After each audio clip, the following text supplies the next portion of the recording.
नमस्कार दोस्तों, राधे राधे। कैसे हैं आप सभी? आशा करती हूँ आप लोग ठीक होंगे, खुश होंगे, स्वस्थ होंगे। तो जी, यहाँ पे दोपहर के खाने के बर्तन थे तो वो करने लग रहे थे हम साफ। हम दोनों ही थे, मैं और भाभी ही। तो आप फिर कहेंगे कि आप बार बार यही करते हो कि हम दोनों कर लेते हैं। दोनों करते हैं तो पता ही है, फिर दोनों ही कहा जाएगा। तो यहाँ पे मैं करने लगी थी, फिर भाभी कहने लगी कि लाओ दीदी मैं करवा दूँ, दोनों जल्दी कर लेंगे। फिर वही होता है कि हाँ चलो भाई कर लो, और क्या, फिर कुछ और काम देखेंगे। और इस दिन ना गोवर्धन पूजा थी। गोवर्धन पूजा का वीडियो आप लोगों ने देख लिया है सुबह के, मतलब इससे पहले हम लोग गोवर्धन महाराज जी की जो प्रतिमा है वो हम बना आए थे नीचे, मैं और भाभी। फिर ये दोपहर के खाने के बर्तन रह गए थे तो फिर मैं कहा चलो इन्हें कर लेते हैं, क्योंकि देखिए थक भी जाते हैं सुबह से। भाभी के भाई आए हुए थे तो फिर दोपहर को उनके पास बैठ के थोड़ा सा, फिर घास का टाइम हो गया तो फिर नीचे चले गए। तो इस तरीके से करके देखिए हो जाता है। तो फिर ये बर्तन थे तो मैं मांज रही थी और भाभी धो रहे थे बर्तन। तो बस मैंने कहा चलिए पहले बर्तन धोते हैं, और उसके बाद ना फिर हमें कुछ करना था, लेकिन फिर हमें तभी पता लगा कि जो हमारी बुआ जी हैं वो आने लग रही हैं। जो मेरी नोएडा वाली बुआ जी हैं वो आने लग रही थी। फूफा जी भी आ रहे थे, बुआ जी भी, और भाई भी आ रहा था। तो उन्हें कुछ काम भी था तो फिर उन्होंने सोचा कि चलिए जब आ रहे हैं तो मिल लेंगे। तो होता भी है, देखिए जब इस साइड आ रहे हैं तो फिर मिल भी जाते हैं। वैसे तो वो नोएडा हैं, लेकिन क्योंकि उनकी भी ससुराल इधर ही है। फूफा जी मेरे आर्मी में थे, रिटायर्ड हैं। वो मेजर, सूबेदार सूबेदार मेजर समथिंग के पोस्ट से मेरे फूफा जी रिटायर हुए थे। तो फिर वो उनके मतलब घर परिवार सब इधर ही है, लेकिन वही है कि जॉब के चक्कर में, पोस्टिंग के चक्कर में कहीं कहीं जाना होता है। फिर ये होता है कि बच्चे हो जाते हैं, फिर बच्चे जहाँ रहते करते खाते हैं भी, मतलब जॉब करते हैं या रहते हैं, तो फिर वहाँ रहना पड़ता है। तो वो वाली चीज़ है। तो फिर ये बुआ जी नोएडा रहती हैं, ग्रेटर नोएडा रहती हैं। मैं गई भी थी उनके बेटे की शादी में, आपने देखा भी होगा। और जब मैं पिछली बार आ रही थी तो तब भी बुआ जी आ रहे थे। तो फिर वो आ रहे थे, मैंने कहा चलो भाई। तो यहाँ पे फिर हमने अपने, जो भी होता है ना कि जब ये होता है कि कोई आने वाला है तो फिर ये लगता है कि उसके आने से पहले आप अपने फटाफट से काम निपटा लो जो भी है। तो फिर हमने बर्तन वगैरह धुल के उसके बाद भाभी शायद चाय बनाने लगे थे या क्या करने लगे थे। तो मैं ऊपर से अनाज वगैरह इकट्ठा कर दिया, अनाज फैलाया हुआ था। और जो कपड़े फैलाए हुए थे वो उतार के ले आए हम। तो यहाँ पे ना फिर मैंने सोचा, मैं कहा पहले मैं ना यहाँ पे घड़ी लगा दूँ, क्योंकि घड़ी में टाइम देखने के लिए ना बार बार फोन उठाना पड़ता है। तो फिर मैंने कहा लाओ पहले यहाँ पे मैं घड़ी लगा दूँ। पहले भी यहीं पे लगी हुई थी, लेकिन जब कलर वगैरह हुआ तो वो हट गई थी। और देखिए घड़ी में आप देख पा रहे होंगे 4 बज गए। और 4:30 बजे तक बुआ जी को आना था, लेकिन बस वही है कि जब होता है ना कि कोई आ रहा है तो एक एक सेकंड बहुत बड़ी लग जाती है। तो हमने भी यहाँ पे थोड़ा सा अपना क्लीनिंग वगैरह किया, क्योंकि देखिए आता है कोई तो करना भी चाहिए। और यहाँ पे बस फिर हमने ये यहाँ से सामान वगैरह उठाया, मैंने भी सारा बाहर से। शाम के खाने के लिए हमने सब्जी मंगवाई, शाम को हमें बनाना था आलू गोभी। उसके बाद फिर थोड़े से हमने शायद चाय वगैरह पी, क्या किया। फिर बुआ जी आगे थे और मैं गई थी नीचे गेट खोलने के लिए। और मैं सही में बताऊँ, मतलब घर में रहने के बाद ना मम्मी पापा जी बहुत ज़्यादा याद आते हैं। जब मैं नीचे बहुत कम आती हूँ। आप लोग भी कह रहे थे कि दीदी आप नीचे का वीडियो नहीं दिखा रहे या बता नहीं रहे या कुछ भी। मैं बहुत मुश्किल से नीचे आती हूँ, क्योंकि मेरे मम्मी पापा जी का ज़्यादातर टाइम नीचे गाय भैंसों के पास ही निकलता था। नीचे तो जब भी मैं नीचे आती हूँ ना, मुझे बस ऐसा लगता है कि सुन्ना सुन्ना सा बिल्कुल। और जब मेरी बुआ जी आई, बस मुझे ना रुका नहीं गया बिल्कुल भी मेरे अपने बुआ जी को देख के। फिर मैं बहुत रोई, क्योंकि अपने आप को भी मैंने उस दिन से भी मैं रोक के रखूँ। मैंने कहा नहीं रोना नहीं इंदु, रोना नहीं। लेकिन कई बार होता है कि आपके कंट्रोल से चीज़ें निकल जाती है। और जब मैंने बुआ जी को देखा, बस मुझे ऐसा लगा कि मैं अपने पापा जी को देख रही, अपनी मम्मी को देख रही। क्योंकि जब मेरे मम्मी पूरे हुए लास्ट टाइम पे, इन बुआ जी के पास ही वो गए थे वहाँ पे। तो बस होता है। तो यहाँ पे फूफा जी और बुआ जी दोनों मुझे समझा रहे थे कि भाई भगवान का है और भगवान ने अब अच्छा टाइम दिया है अपना, उसे करो। तो लेकिन कई बार होता है ना कि जब आप चीज़ों को अंदर ही दबा के रखते हो, फिर वो जब निकलती है ना एकदम से, तो फिर रुका नहीं जाता। और मैं सही में बताऊँ, मैं सबके सामने ज़्यादातर रोती नहीं हूँ। ऊपर भी जैसा होता है, कई बार पापा जी मम्मी की फ़ोटो सामने ही रखी है, तो कमरे में जितनी भी बार जाती हूँ उतनी बार पापा जी मम्मी दिखते हैं और मन भी दुखता है। लेकिन फिर भी मैं सबके सामने नहीं रोती। अगर मुझे रोना भी होता है, मैं अपना इधर उधर होके, अपना मुंह माँ सा धो के आ जाती हूँ। क्योंकि वही है जी, देखिए हम सब एक साथ है, एक को दुख होता है तो फिर दूसरे को भी होता है, तो इसलिए। लेकिन बस आज बुआ जी को देख के मेरे से ना रुका नहीं गया। कुछ त्योहार के दिन थे, तो और त्योहारों पे और ज़्यादा याद आती है कि हाँ भाई ऐसे करते थे वैसे करते थे, तो और ज़्यादा हो जाता है। खैर देखिए जी, हम फिर ऊपर आए और फिर पानी वगैरह दिया भाभी ने। और जो है उसके बाद बस फिर चाय वगैरह पी। मतलब बनाई भाभी जी ने, चाय बनने के लिए रख दी थी भाभी ने पहले, क्योंकि पता लग गया था बुआ जी आने लग रही है, तो फिर पहले ही रख दी थी। और बुआ जी ने बोला था कि हम खाना वगैरह तो नहीं खाएंगे क्योंकि अभी टाइम ना इधर का ना उधर का, तो चाय पियेंगे, तो फिर कि चाय बना लेना, तो इसीलिए हमने पहले ही चाय रख दी थी, क्योंकि देखिए भाई लंबा सफर हो जाता है तो फिर हो भी जाता है। तो यहाँ पे देखिए भाभी चाय ले आए थे और उसके बाद बस फिर हम सब ने बैठ के चाय पी।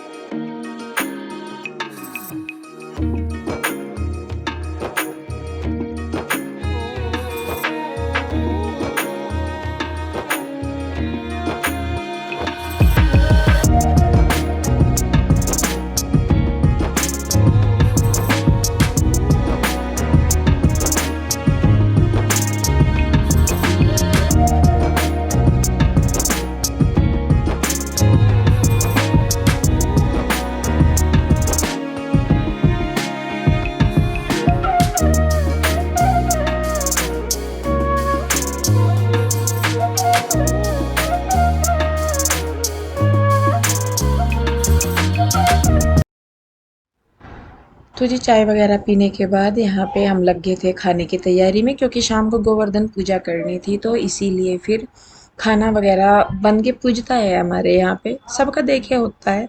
तो यहाँ पे हमें हलवा पूरी, हलवा नहीं बनाया था, खीर बनाई थी और उसके साथ आलू गोभी की सब्जी थी और पूरी थी। ज़्यादा चीज़ें हमने बनाई नहीं थी।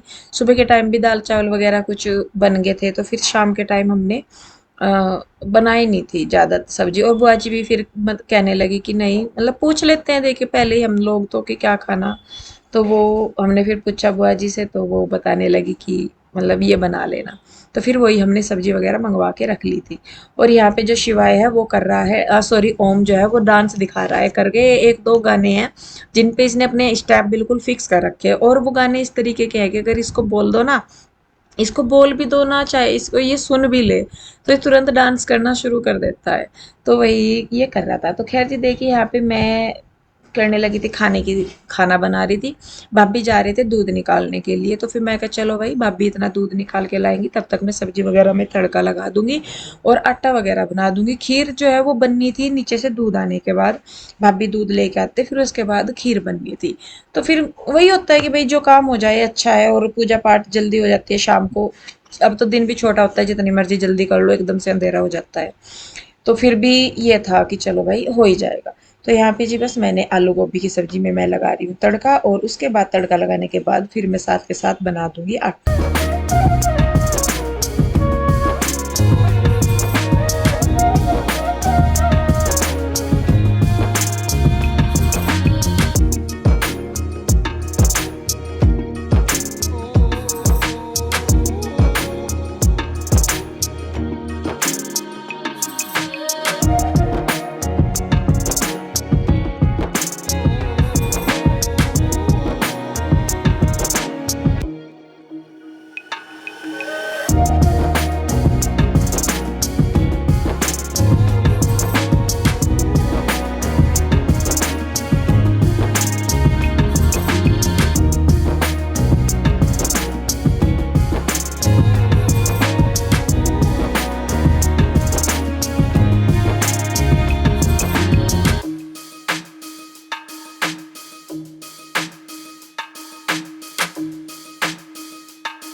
तो जी सब्जी वगैरह में तड़का लगाने के बाद और आटा वगैरह बनाने के बाद यहाँ पे मैंने फिर जो बर्तन पड़े थे थोड़े बहुत चाय पानी से, के वो मैंने साफ कर दिए। और मुझे ना, मतलब हमें कभी भी ये नहीं होता कि हम मायके आ रहे तो हम ना करें या कुछ भी या कैसे, क्योंकि कई बार होती है ये चीज़ कि भाई आप मायके आते हो, कहते भी है हमें कि आप मायके आते हो आप तब भी काम करते हो, ससुराल जाते हो तब भी करते हो, अपने वहाँ रहते हो तब भी करते हो। और देखिए जी जब हाथ पैर ना चल रहे हो तो देखिए एक अलग बात है, लेकिन जब आप अपने घर भी तो करते ही हो। और रही भाभी की बात, तो देखिए जब हम यहाँ नहीं होते वो तब भी करती है, जब हम होते हैं तो तब भी उन्हें थोड़ा सा आराम तभी मिलता है जब हम लोग होते हैं। वैसे तो वो अपने सारे काम करती हैं, तो हमारे आने के बाद ही हो जाता है कि थोड़ी सी उनकी हेल्प हो जाती है। तो फिर रल मिल सी के कर लेते हैं। तो यहाँ पे अभी खाने का हो रखा था, मतलब खाना बनने में अभी टाइम था थोड़ा सा, भाभी ने खीर बनने के लिए रख दी है। तो यहाँ पे मैं चाय बना रही थी। कोई मतलब शायद फूफा जी चाय मांग रहे थे या कौन था, तो फिर मैंने आधा आधा कप सबके लिए बना लिया था, क्योंकि खाना बनना था अभी। तो खाना बनने के बाद फिर पूजा होनी थी, तो फिर उसके बाद जाके फिर खाना खाया जाता। तो यहाँ पे बुआ जी भी थी, तो भाभी ने शायद मना कर दी थी कि मैं नहीं पीऊंगी चाय। तो भाभी हमारी कम ही चाय पीती है, बल्कि हमारे चक्कर में वो पी लेती है एक दो बार एक्स्ट्रा जब हम पीते हैं, क्योंकि मुझे, आप सभी को पता है कि मुझे चाय पीने की बीमारी है। तो भाभी ये मेरे लिए बनाती है या जैसे भी, तो फिर वो पी लेती है। तो खैर देखिए जी, इधर खीर बनने के लिए भाभी ने रख दिए चावल वगैरह, उसमें ड्राई फ्रूट वगैरह डाल दिए। उधर मुझे 4 पूरी उतारनी थी पहले निकाल खाने के लिए, तो वो मैं उतारूंगी, बाकी खाना मैं बाद में बनाएंगे आके हम लोग। अभी हमें पहले जो पूजा करनी है उसका खाना हमें निकालना है। तो यहाँ पे जो पूरी बनाने की मशीन है उस पर मैं चढ़ा रही हूँ पन्नी, क्योंकि पन्नी से ना अच्छी पूरी बन जाती है, चिपकती नहीं है, नहीं तो वो क्या होता है कि वो चिपक जाती है। और उधर खिड़की से मेरा भाई जो है, बुआ जी का लड़का, वो झाँक रहा था। और इधर भाभी मुझे दिखा रही थी जो सूखे नारियल होते हैं ना, वो ऊपर से तो बिल्कुल अच्छा खासा था, वो तो वो उन्होंने फोड़ा इसमें डालने के लिए, खीर में डालने के लिए। तो वो अंदर से खराब निकल रहा था, तो दीदी भाभी मुझे दिखा रहे थे कि देखो दीदी, ऊपर से बिल्कुल सही है और अंदर से खराब निकल गया। मैं कहा ये तो है, और देख के भी ले आओ, लेकिन अंदर से तो पता ही नहीं चलता कि क्या है क्या नहीं है। तो यहाँ पे अभी जो भाभी हैं वो नीचे, जब जैसा हम गोवर्धन पूजा करेंगे उसकी तैयारी कर रही है यहाँ पे, जैसे जैसे भी होता है वो सारा सामान। तो मैं उधर अपना खाना वगैरह की तैयारी कर रही थी भोग के, और यहाँ पे जो भाभी है वो पूजा की तैयारी कर रही है। क्योंकि देखिए पूजा में ज्यादातर जो सामान रखना होता है या कुछ भी, वो भाभी को पता होता है तो वो रख देती है, और मैं दूसरा काम कर लेती हूँ। नहीं तो वैसे तो ज्यादातर मैं ऊपर के काम मैं कर लेती हूँ, झाड़ू पोछा साफ सफाई कपड़े वगैरह जो भी है वो मैं कर लेती हूँ। भाभी को फिर मैं किचन के लिए ही कहती हूँ, मैंने कहा भाभी किचन का कर लो खाने वगैरह का, बाकी ऊपर का काम मैं देख लूंगी। लेकिन अभी तो ये है कि जैसे बुआ जी हर भी आ गई हैं या कोई भी आ जाता है, तो फिर वो भी कर लेते हैं, लग के किचन में भी करवा देते हैं, और वो बाहर भी काम करवा देते हैं जो बाहर कर रहा है उसके साथ भी। तो देखिए यहाँ पे हमने खाना लगा दिया, खीर लगा दी, सब्जी पूरी हो गई है। और खीर पताशे भी थे, तो वो मैं कह रही थी, मैंने कहा इसमें रख दो, भाभी कहने लगी कि नहीं दीदी इनको अलग रखते हैं। फिर मैं कहा चलो अलग रखते हैं, तो मैंने कहा चलो अलग रख देंगे, कोई बात नहीं। तो यहाँ पे जो भी हमारी तैयारी थी वो सारी हम लोग अपनी पूरी करके ले गए ऊपर से। और यहाँ पे मिठे में वैसे तो खीर थी, लेकिन फिर भी बुआ जी कहने लगी कि एक मतलब 3 चीज हो रही थी ये खाने की, कि बूरा रख दो, और मतलब 5 चीज हो जाएंगे, खीर पताशे भी हो जाएंगे और ये एक मिठे में बूरा रख दो, तो 5 चीज हो जाएंगी खाने में। तो वो था। तो उसके बाद देखिए ये गोधन जो है हमने बनाई दी थी, इसमें ये सर्वे बोलते हैं हम लोग, तो पता नहीं आप लोग क्या बोलते होंगे इनको, जो ये लगाए हुए हैं ना इनमें, गोधन महाराज में। तो इसमें तो यहाँ पे अपना पानी का लोटा और एक बड़ा मटका पानी का भर के हम लोग रखते हैं, गन्ने रखते हैं, जो हमारे खेती के औजार होते हैं ट्रैक्टर वगैरह के या कैसे भी, वही जैसे मैं बता रही थी रोजगार वगैरह के। जैसे मेरा भाई जॉब करता है तो वो कंप्यूटर वगैरह पे काम करता है, तो उसके कुछ एक ये उठा के रख लेते हैं, माउस वगैरह या कुछ भी। और मतलब वही है कि कुल मिला के, क्योंकि कहते हैं ना कि गोवर्धन जो पूजा होती है वो अपने पशुधन या अपने घर के जितने भी हमारे खेती बाड़ी के, अपने घर के रई वगैरह भी, मतलब हमारे दूध दही सारा कुछ जो भी काम है हमारा, हर चीज के वो रखते हैं। उसके बाद यहाँ पे कपड़े भी पूजे जाते हैं, तो एक जोड़ा भाभी लेके आए थे मार्केट से, और ये पूज के उनको देते हैं, जो हमारे यहाँ पे काम करते हैं ना उनको बोलते हैं, देते हैं। जो ये पूजा हुआ खाना होता है उनको भी, वो भी, और ये कपड़े भी जो है ये उनको ही दिए जाते हैं, जो हमारे यहाँ पे मतलब खेतों में काम करते हैं या घर पे काम करते हैं, जैसे गाय भैंस का, तो उनको दिया जाता है। तो बस वही है। और जितनी भी चीजें हम लोग यहाँ पे रखते हैं ना, उनको हर एक को हम मतलब मोली का धागा बांधते हैं, हर एक चीज को जितनी भी हम लोगों ने यहाँ पे रखी हुई है। उसके बाद हम लोग खुद को भी धागा बांधते हैं। बाकी तो देखिए सबका शायद जहां तक मैं जानती हूँ सेम सेम सा ही होता है, या कुछ का अलग भी होता होगा। हमारे यहाँ इसी तरीके से होता है। और उसके बाद कैंडल्स वगैरह जलाते हैं, और जो गोवर्धन महाराज है उनके पास रख देते हैं। तो फिर वही यहाँ पे देखिए मेरे भाई जो है वो दी मोमबत्ती जला रहा है, और उनको मैं रख दूंगी। और जैसे मैं हमेशा कहती हूँ, कह ही रही हूँ कि जो लाइट जल रही है पीछे उसकी रोशनी अलग है, और जहां जहां ये दिए या मोमबत्ती जल रही है ना उनकी रोशनी अलग है। और इतनी सुंदर ये लगती है ना, बहुत ज्यादा। तो खैर देखिए जी, यहाँ पे हमारी सारी जो तैयारी हो चुकी है, जितनी भी है वो सारी कर ली है। अब जो भाई है वो उठाने लगा है धूप, और मैं पीछे धागे बांध रही हूँ, जो रह गए हैं उनको मैं मोली का धागा बांध रही। तो वो भी है। और धूप वो उठाते हैं हमारे यहाँ पे, तो उसमें सामग्री वगैरह डाल के या घी वगैरह डाल के, और जो खाना हम बनाते हैं वो भी सारा हम भोग की तरह एक अर्पण करते हैं, तो वो वाली चीज होती है। तो यहाँ पे देखिए धूप जो है वो उठा दी है, उसमें अग्नि जो ज्वाला माता कहते हैं वो आ जाती है। जो मतलब अग्नि जलती है, तो हम हमारे यहाँ तो सभी के हिंदुओं में तो यही है कि हमारे यहाँ हर एक चीज में देवी देवताओं का वास माना जाता है, या हर एक चीज हमारी देवी देवताओं से जुड़ी होती है। तो वही है कि अग्नि देवता भी हैं और ज्वाला माता भी हैं, ज्वालामुखी जो माता है वो भी है, ज्वाला माता बोलते हैं। तो वो है। तो यहाँ पे देखिए जी, उसके बाद यहाँ पे हम लोगों ने फिर धोक लगाई और गोवर्धन महाराज जी की पूजा की। उसके बाद सबने यहाँ पे मत्था टेका, और मेरे भाई ने मिनस दिया, क्योंकि मिनसा हमारे यहाँ पे जाता ही है। ज़्यादातर जो पूजा है वो हमारी मिनसने के बिना अधूरी रहती है, धूप के बिना और मिनसने के बिना। तो जी बस इस तरीके से हम लोगों ने जो है वो गोवर्धन महाराज की पूजा की। हालांकि मम्मी पापा जी की भी बहुत याद आई, क्योंकि भाई की जगह पापा जी मेरे ये काम करते थे पहले, और गोवर्धन जो महाराज हैं वो मेरी मम्मी बनाते थे पहले, लेकिन इस बार हम लोगों ने बनाई। तो वही है कि हर एक त्योहार के साथ अच्छी यादें भी जुड़ी हुई है, और दुख उनके ना होने का होता है, और लेकिन जो उनकी यादें हैं वो भी साथ में ही होती हैं। तो खैर जी देखिए, इस तरीके से हमने परिवार के साथ मिलकर गोवर्धन भगवान जी की जो है वो पूजा की। और बस इसके बाद हम लोग ऊपर जाके फिर अपने बाकी के काम करेंगे। तो वीडियो रोकूंगी मैं यहीं पे, कैसी लगी कमेंट करके मुझे ज़रूर बताइएगा। अगर वीडियो आपको अच्छी लगती है तो इसे लाइक करें, शेयर करें, अगर सब्सक्राइब नहीं किया है तो कर लें। मिलूंगी जल्दी, तब तक के लिए राधे राधे, बाय बाय।